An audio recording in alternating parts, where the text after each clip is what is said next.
Welcome back to Don's Life. Welcome to the channel. Thanks for joining today. Today's episode is a special one. It's the Halloween themed edition. That's right, we're gonna decorate the AT4 for the kids in time for trick-or-treating. Let's go.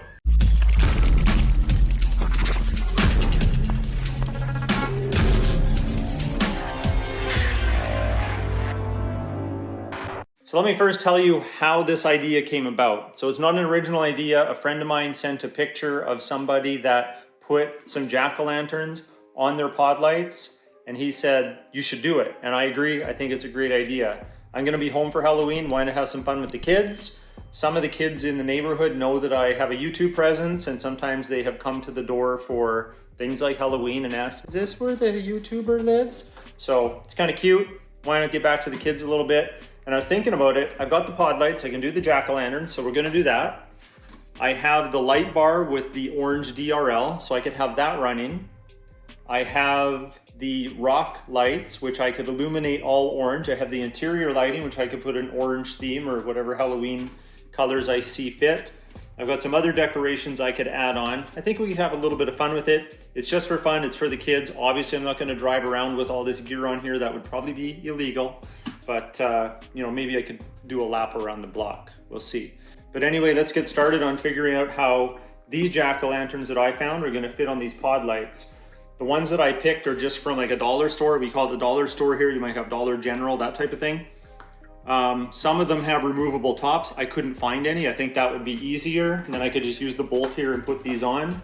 These ones here, I have no access, so I'm gonna have to cut it out, fit it on top, either have a bit of a tray that it can sit on, or put something on the inside that fits in that stem that would hold it on top of the light.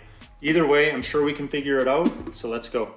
So on the bottom of this jack-o'-lantern, I've got a center spot. I've marked out where the pod light needs to fit. I'll probably add a little bit extra of an opening to the sides because there's a cable that feeds in there. Now I'm just gonna use a utility knife. I could use a trimming tool or something like that, or a Dremel, but I'm just gonna use the knife. When you're using a knife, an open blade like this, always think, if it's gonna slip, what's it going to slip and possibly hit? Hopefully not myself.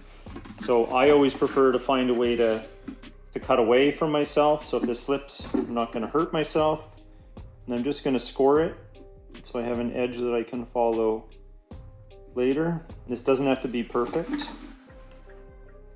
but I can feel this already cutting through about halfway through the thickness of the plastic. So I think a knife will be good. Again, I'm cutting away from myself and down, so if I slip, nobody's injured. I've seen too many people cut towards themselves or doing something like this, and they give themselves a little stab. There, so that's scored. Now the blade should go in a little easier.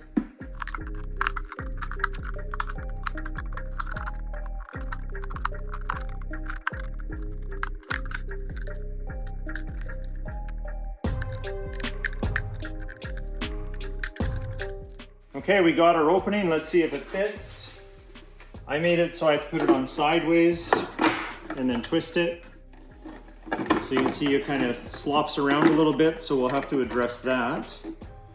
So I think if I have something that holds it up by resting on the top of the pod light into the stem will be good there. Or I can extend a bracket just to come out the sides and act as a tray. I'm gonna test the light inside at first, but I think I'm gonna need to diffuse the light because this projects in a pretty straight line. I'll probably need to put some tape or something on there or wrap it with something. These don't get too hot because they are LED, but I need to diffuse that light. I'll show you without it diffused. It's just gonna be a bright spot in the middle, at least I'm pretty sure. Let's use our remote switch for our switch panel. Truck's not turned on, but now my panel is, and we can light it up.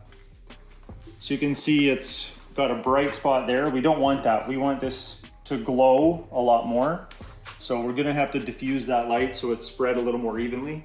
Now I have some orange tape. You might not have the luxury of orange tape. It is pretty luxurious, but I am going to put a couple pieces of orange tape on here as a test, just to see how well it diffuses the light. I'll just trim that quick. Okay, we got that trimmed. Make sure our panel's on here. And that definitely diffuses the light a little better. Now we'll put the jack-o'-lantern back on. And you can see it's softer, so that's good. Remember, we're gonna find a way to get this to secure a little higher. So I think that's better, but I think we need to do more. I'm going to try and put some electrical tape or black vinyl tape in behind these openings. But I gotta be careful I don't create like jagged shadows. So now that I can get my hand up inside, I should be able to cut little squares and triangles, and might be a little bit tedious, but I think we can black that out a little better.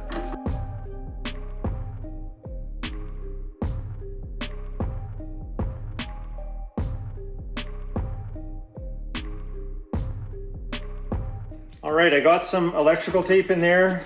You can see it's nothing pretty, but I think that once it's on here, I think it'll look okay.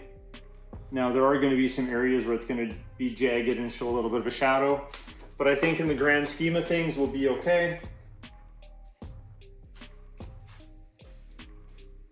Yeah, I think that'll do. I think we're on the right track. So you might have other ideas of how to do this. So far I've invested $10 in this project, so criticize me all you want, but I think we're on the right track. We're gonna make these work, I'm convinced. It would have been ideal if we could have got like the trick-or-treat buckets with the removable tops, or a pumpkin or jack-o'-lantern, I should say, with a removable top, so we could just mount it at the bottom and then put the lid on it. But that's not the case. We're gonna make this work. I'm getting excited. Okay, I got the electrical tape covering the eyes, nose, and mouth on both the jack-o'-lanterns. And if you come over here, I ran some chicken wire to kind of suspend the jack-o'-lantern up in the air so it sits a little more level. So try that out.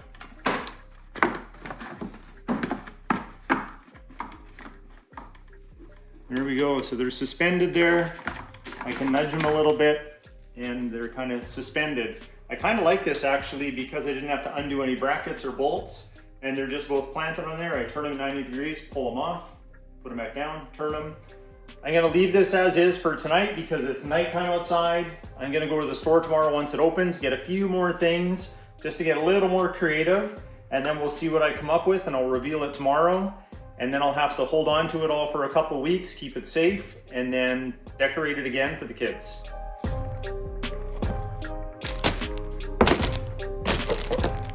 All right, we got a few more things from the store. I'm just gonna dress the truck up a little bit, wait for nightfall, park it probably in the same spot I will on Halloween, and give you guys a preview.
There you go, we decorated the AT4 for Halloween. I think the parents dropping their kids off will get a kick out of it. The kids will certainly like it. I had fun doing it.